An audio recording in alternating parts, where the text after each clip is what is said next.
o tema urbanização ele é muito profundo, ele é muito abrangente, até porque a vida nossa é uma vida cada vez mais urbana, né? Percebemos isso nitidamente nesse período de quarentena, de pandemia, não só aqui no Brasil, mas nas mais variadas áreas do mundo, pelo continente asiático, europeu, americano,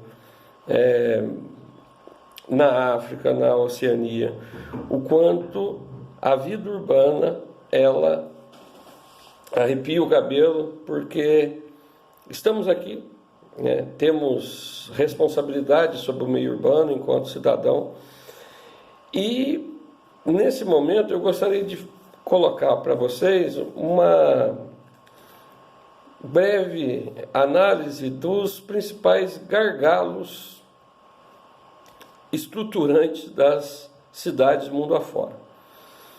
Tá?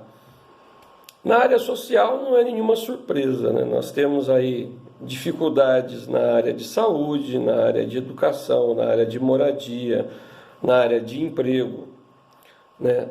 Na questão da violência, que puxa a questão da segurança, tá? Situação essa que já foi analisada no item sobre o direito à cidade.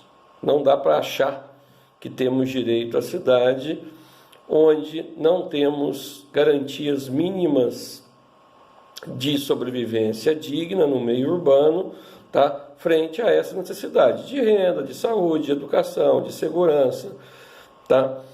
De moradia, né? Mas além dessa questão, né, nós ainda temos um outro foco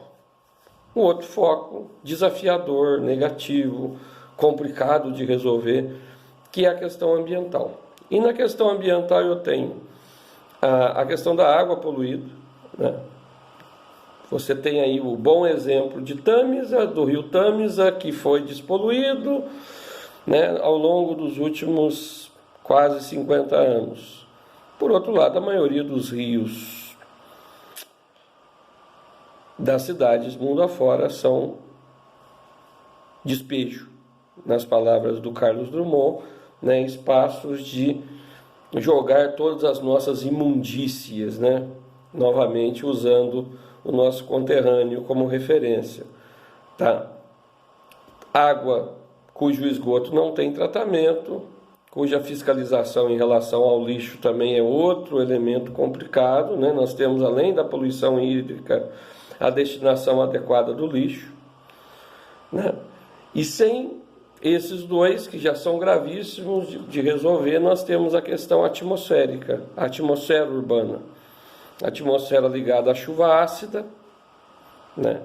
Que vitima principalmente áreas superindustrializadas, e também as ilhas de calor, fenômeno tipicamente humano e urbano, ligado à escassez de áreas verdes, à verticalização acelerada dos centros urbanos, né?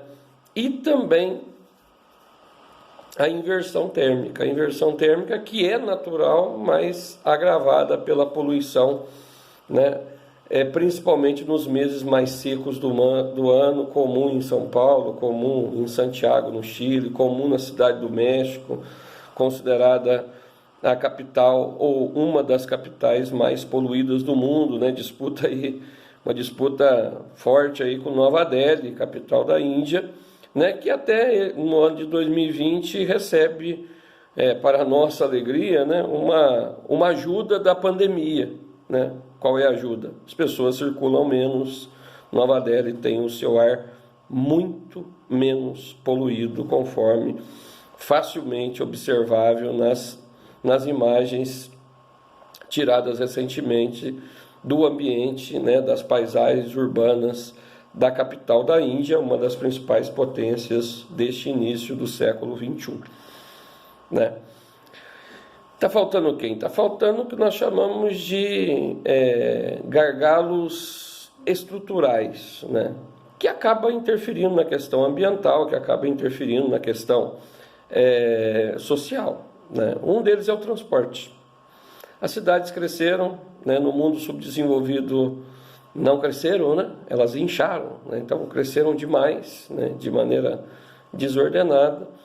E essa desorganização do crescimento urbano, da urbanização, ela fez com que o trânsito entrasse em parafuso, né? Tá? O trânsito estivesse saturado, né?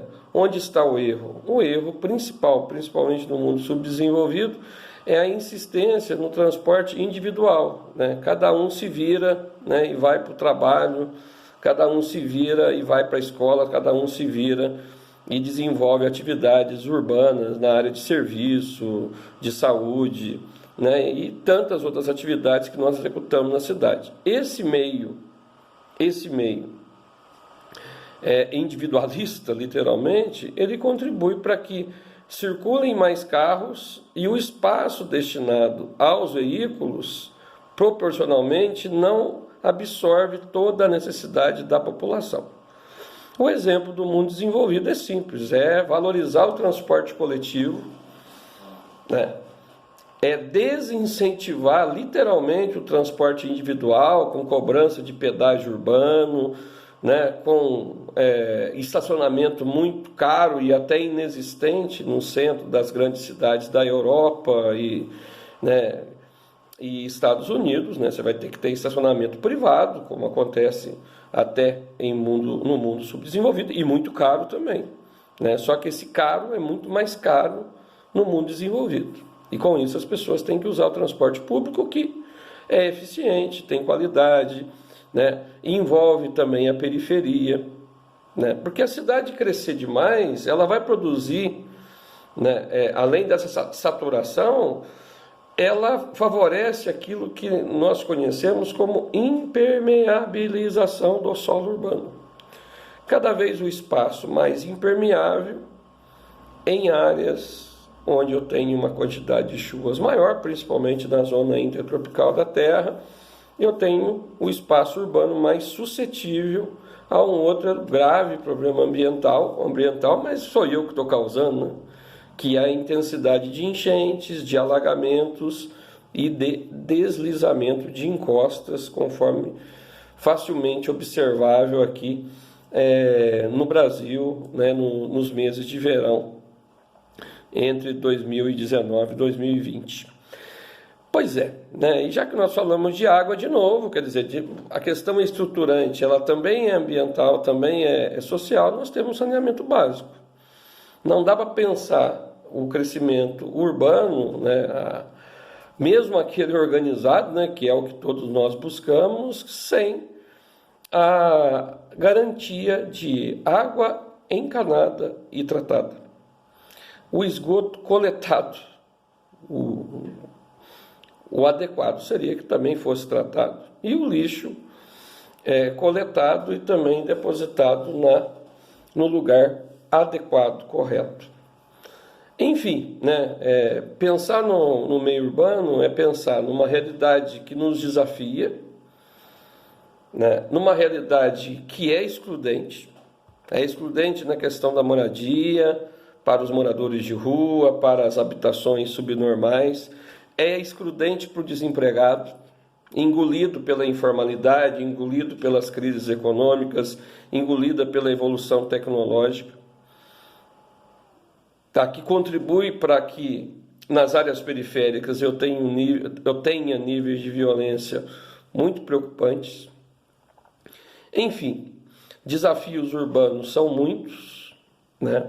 Mas cabe a cada um de nós, cidadão consciente, buscar junto às instituições, ao governo, né? Ao governo nas suas esferas, né? Municipal, estadual e federal, e também em outros poderes, não simplesmente descarregar em cima do executivo, sabendo que há uma responsabilidade colegiada com o legislativo e com o judiciário, tá? É preciso mais parceria, é preciso mais diálogo, né, para que graves problemas urbanos sejam minimizados, tá, para o bem-estar do cidadão que mora na cidade. né? Desafios existem, conforme já dito, né? Mas é preciso que cada um tome consciência, tá? Que o bem-estar, quando não é coletivo, ele vai ser minoritário. E não é esse o mundo agradável, fraterno, onde a cidadania impera, né, que nós desejamos. Tá? Espero que tenha sido útil. Um abraço.